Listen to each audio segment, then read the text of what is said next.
Hi, I'm Jackson Bird, and today I am joined by... Ash Hardell! Yay! Woo!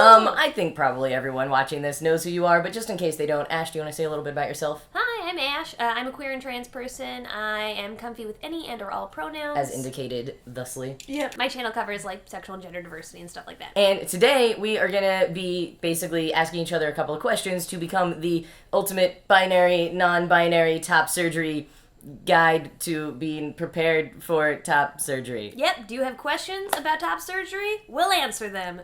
Maybe. Some of them, at least. Because you are getting top surgery. I am next week. Probably, you will probably be, like, recovering when this video goes up or something. Oh, that's cool. Yeah. That's so real. Do you want to start with asking me a couple of questions? How should I prepare my body? What should I eat? How should I move? Things like that. You know, you don't want to have too much sugar, but pineapple, like, before, Okay. during, after, really reduces swelling. And do you know arnica? No. So arnica is like a homeopathic thing, I think, but it's very legit. Like, and my surgeon recommended it. A lot of people do. It's another thing that helps reduce swelling. You can get it at, like, a vitamin store. Okay. Arnica and pineapple. Whatever you do to physically, mentally, emotionally stay healthy ahead of time Okay. is really good. Your body's going to go through trauma. You're Yeah. going to have to be resting for a long time. You're about to go through a lot. So whatever you can do to just be in the most, like, tip-top shape ahead of time. Cool. How did you mentally... Because you're about to, I mean, even though you don't want it, you're about to lose something that's been on you for your entire life, and it is kind of like saying goodbye. And for some people, it might be like, yeah, fuck that, goodbye. And I feel that a bit. But still, how did you mentally, like, find peace in permanently changing your body and doing a big thing to your body? Well, there was a lot of years of work leading up to it because the Right. idea of, like, taking something off of my body was really weird to me. In the, weeks and days leading up to it, I did a lot of writing.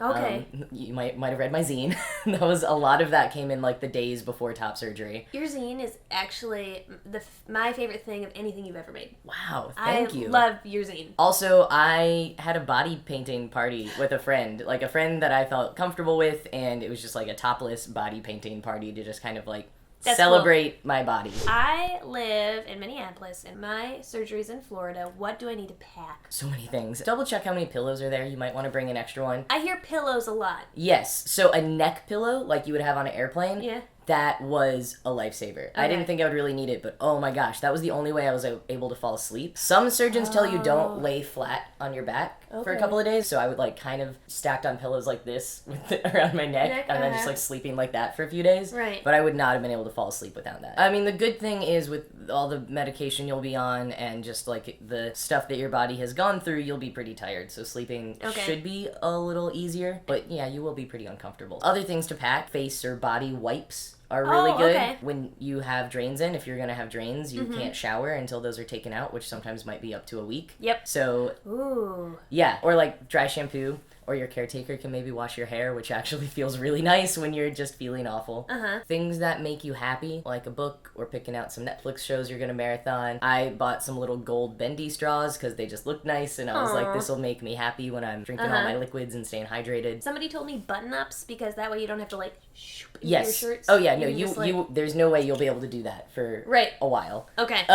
Definitely button downs and, like, zip up hoodies. Your arms you can't go up Can't like do that. it. Okay. Yeah. Okay. Back scratcher. Didn't think that I was actually gonna use that, but it was so helpful because you're gonna be wrapped up really tight for a couple of days, and especially with your drains, you're gonna be itching all over the place. So a back scratcher to help you when you don't have much mobility, especially in your arms. Right. Your arms are gonna be like T-Rex arms. Okay. You're not really gonna be able to go much more like this. So Okay. things you could normally reach like that, you won't be able to. Oh, okay. And I have on my scars, like, one part it's stretched, like, right here, and I really think it's because I would reach up to get the bowls from our cabinet. At what point in recovery? That was probably like a week and a half, 2 weeks in. Okay. No reaching for 2 weeks. That's Yeah, at least I would say. You can kind of feel, like, the tug and the pull. Mm-hmm. And it's not that it hurts super bad, it's just that you know, like, oh, that's not what I'm supposed to be doing. It's, like, right here. You don't realize how often this, like, muscle gets used. Sure. It's such a weird thing. So, like, opening the fridge was really hard. We, like, wrapped a towel around the handle, like a little, like, pulley system, Oh, so I could open it. interesting. Yeah. Okay. I was surprised. It was totally easy. I could wash my face and brush my teeth and, Okay. like, I'll be able to edit, my own right? pants Editing back is up. like my plan. Just to edit. Yeah, I would say give yourself a couple of days Sure. to not work at all and just relax and recover, because your body needs it and your brain kind of needs it. When you've gone through a surgery like this, you went to sleep and then you woke up and your body was different. Right. Your brain needs time to catch up with that. That makes sense. Okay. Yeah. So I have a question. I have envisioned what my post-op chest is going to look like 1.5 trillion times. And I'm worried that it might not look exactly like what I'm envisioning and that might break my heart. How do I prepare for that? And can you relate? Was that a thing? Yeah, I can relate. I can so relate. I think it's one of those things where it's a combination of trying to stay positive and like, you know, put affirmational thoughts out there of like, no, it's going to be great. It's all going to work how I want it. But then also preparing yourself in case it doesn't. Okay. I was very lucky that like things went so easily for me. But I was prepared for the worst. Okay. And in terms of your chest not looking maybe how you want it to, you're going to one of the best surgeons. But still, he's a human. He is a human. Things could go wrong. But, you know, think of the probability of that. Like, it probably won't. You're a very good candidate for top surgery. And think about the things that can go wrong. Most of them are things that can be revised. Sure. Okay. That's true. I could go back in for, like, a revision if I was unhappy with something. Exactly. Exactly. But in terms of just seeing your chest afterwards with, like, the best surgery results you can get, and maybe not thinking it looks how you want, I think that's maybe a bigger thing to consider and a harder thing to grapple with too. I know for me, it started making me way more dysphoric about my hips. Okay. Like from here up, I'm like, yeah, no, this does look exactly like how I want, except maybe the scars, but like, like this is great, I love it. And then like anything past like right here, I'm just like, sure, you know? But then again, I'm like pretty binary, so I don't know how you might feel in that regard. I think I'll have to wait till after top surgery to see exactly how I feel about that. I know that my curves aren't my favorite part of my body, but yeah, and maybe top surgery will highlight that for me, or I'm not sure. What's your relationship like with your scars? Or do you have pride in them? Do you like them? Do you dislike them? Yeah, I have pride in them in the way that I think pride really means, which has been getting confused, I think, a lot this year, of people thinking that pride means that you aren't upset about things, you aren't dysphoric, but pride is like finding pride in something that is hard and owning it. I don't always love them. I really, really wanted to get areolar, where you don't have scars across your chest like you do with double incision, which I got and which I believe you're getting. I'm getting that, and I'm in the same boat with you. Peri would have been a dream. It was, and I think I was like really, really close to borderline, but I had been binding for 12 hours a day for 5 years, and my skin elasticity just wasn't good enough. So that is a thing to be considering to all of you out there. Safely bind. So it took a while to get over that. Also, we were talking about, you know, a part of your body leaving, and I was just able to conceptualize and be more okay with that when it was like, oh, with Peri, it's just like some fat's getting sucked out. Yeah. But when you have the scars, like, in my head at least, it felt more like, oh, you're like chopping something off your body. I had those thoughts much more before surgery. After surgery, it was like, okay, whatever, this just feels right. But my scars, I'm okay with them because of my complexion. Like, I'm very fair and pale. They get bright red just like whenever I'm like hot or cold or so, you know, which is like any time that I might have my shirt off, like at the beach. So like when I'm at home and like treating them, like they're like almost gone, like they're fading so well, but then like anytime someone sees them, they turn red. Does anybody ever ask about your scars? No, but I feel like I've put myself in positions to not get asked. Okay, what does that mean? Like when I'm at a pool or something, unless I'm like swimming, I usually put like a tank top back on. And that's also just because sunscreen protection. Do you feel like your scars out you? I don't think they out me in non-queer spaces yet, but I do think as that one day they will? Exactly. No! As there's more visibility for trans people, I think it's going to be one of those things that clock us. I'm nervous about my scars. Yeah. But it'll be fine. Yeah. I mean, I will say anytime I'm with a bunch of trans guys for a while, like if we've all just taken our shirts off because we're being silly or like we've been swimming or something, and then I go and see cis men so often, I'm just like, wait, where are their scars? That's funny. Trying to figure out where their top surgery scars are. You're doing your chest wrong. You yeah, don't what? have these scars. Did you feel insecure the first time you took off your shirt in front of your family / have you taken off your shirt in front of your family? This is like a part that they've never seen before. Yeah. So even though it's more socially acceptable for them to see that because there won't be like breast tissue, I don't know, it still feels really vulnerable and like something that's not supposed to happen. And then parents are always so parents. Yep. Well, so my mom took care of me, like, after top surgery. So she was there for that. And that's why I'm asking. Because my parents are going to be taking care of me, too. So, like, it's inevitable. It's going to happen. Like, they're going to see me without my shirt on. But they've always seen me, you know, as, like, a goyle. So, I wonder if that will just, like, mess with them. For the most part, my mom was just very pragmatic. And she's seen me with my shirt off a couple of times since the, like, recovery process. But no one else in my family has seen me with my shirt off. There hasn't really been an opportunity, but there's also been, like, I could have had my shirt off when I was, like, there for Thanksgiving, walking between, you know, the shower and my room, but I didn't. I very specifically didn't. It just feels like something I don't really want to breach with them. And then I think my final question for you is, like, I have, like, a weak constitution in life. I'm fragile. I'm worried about, like, post-surgery depression. Were you affected by that at all? And then how did you cope? I don't think that I was, but I was so prepared to be. Because I've heard that actually helps it not happen. Oh! Like, yeah, maybe. Like, if you like, look at it and you say, like, hey, post-surgery depression, you might happen. I might get sad, and I'm ready for you. People have told me that helps it not happen. Well,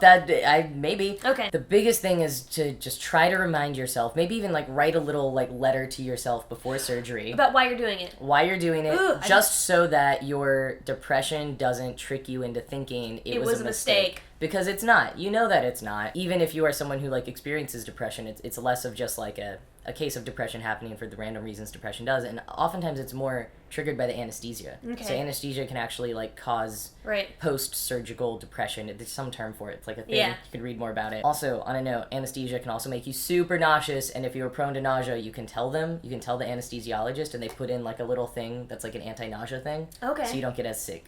Oh, that's good to know. Yes. Okay, cool. Do you have any questions for me? Yes. What was your process of finding a surgeon? Do some surgeons not operate on non-binary people? I don't know if they're, like, anti-non-binary, but they require T. Oh, okay. And some non-binary people can take testosterone. So, right. That's not, But I'm not on T. I found a surgeon. Their name is Dr. Corey Agarwal. They were the original person I was going to choose. Where are they? In Salt Lake. And I found them just because I searched on YouTube, like, non-binary top surgery results. There's only, like, 4. And a lot of them were done by Dr. Corey Agarwal. And I was like, oh, neat. Well, this will make me feel really safe and happy because I know this person has experience with non-binary folks before. I've always been a fan of Dr. Garamoni, though. He does such great work. I don't know why. I never just, like, looked into him, though. I think I got so excited I found somebody that, like, not specialized, but had so much experience with non-binary folks that I was like, I'm going to do you. Then I found out that Dr. Garamoni operates on a ton of, like, non-binary folks. So that's how I found my surgeon. Yay. Mm-hmm. That's very cool. Does he need any form of letter or anything? Yep.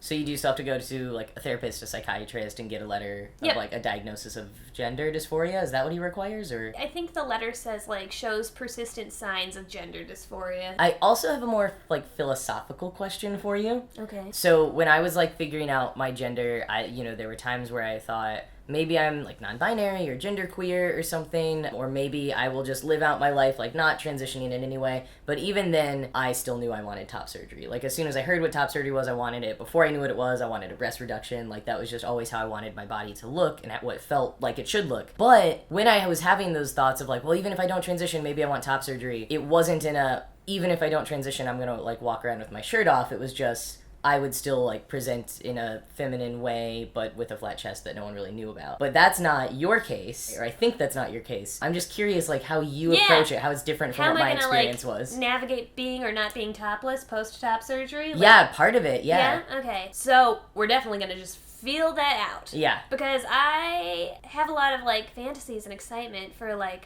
walking around shirtless. I think that it seems so freeing and so exciting, and going to the beach just in trunks. Yeah, it's so great. I think that could be really cool. I think we find a lot of, like, affirmation, obviously, in representation. So I follow a lot of non-binary folks not on testosterone on Instagram. Seeing them for the first time with their shirts off kind of, like, felt like it gave me permission to do that too. I was like, oh, okay, you're not on T, you don't have boobs, you're being topless, no one's being weird about it. It looks right. It just also, like, looks what they're supposed to do. Yeah. And so that's like ideally what I want. We'll see if that's how I feel afterwards, or if I feel comfortable afterwards. Also, obviously, my safety is a big thing. Going to a public beach, if I have a really, like, high voice and I'm kind of, like, effeminate, maybe I won't feel comfortable doing that. I'll probably start in like really safe, small spaces. But I also like this idea of like sometimes wearing a sports bra even though I don't have boobs. Yeah. I don't know, because like I have a very like gender fluid part of me. We'll feel it out after it happens. You know, when I was figuring out my gender, we talked a little bit about this last night, of just how gender doesn't exist in a vacuum. Yeah. And for me, I get a lot of dysphoria from the society thing and how society treats me. And so I just have so much like admiration, I guess, for non-binary people who are able to just be themselves, knowing that they're gonna just get crap from people all the time. I just wish you the best of luck in navigating it afterwards. Thank you. The best thing is that you'll be happy outside of those spaces. I think like at Pride, I will take off my shirt and I'll run around and I'll be I'll just like flit around and be really excited, and that'll be neat. That isn't something I can do now really comfortably. I wouldn't feel comfortable doing this. I feel like I might get asked more about scars than you would, because you just kind of are a guy with scars. Yeah. This is how I think society will read me. A girl with scars and no boobs. What? What's going on there? That's what I feel like. I'm gonna get a lot of either looks like that, I bet you'll get a lot of really inappropriate, like, people assuming you had a mastectomy for cancer or something. Even though, like, people who know about it knows that it doesn't look the same. I had never thought of that till this moment, but, like, just trying to think of what would a person think. Like, yeah, if they read you as a woman who's, like, not wearing a shirt. Ugh, I don't like that. I know, So that'll be a thing I'll have to navigate. Yeah. It'll be really interesting, though, and I'm so glad that, like, you are sharing your story, because, like you said, there's not that many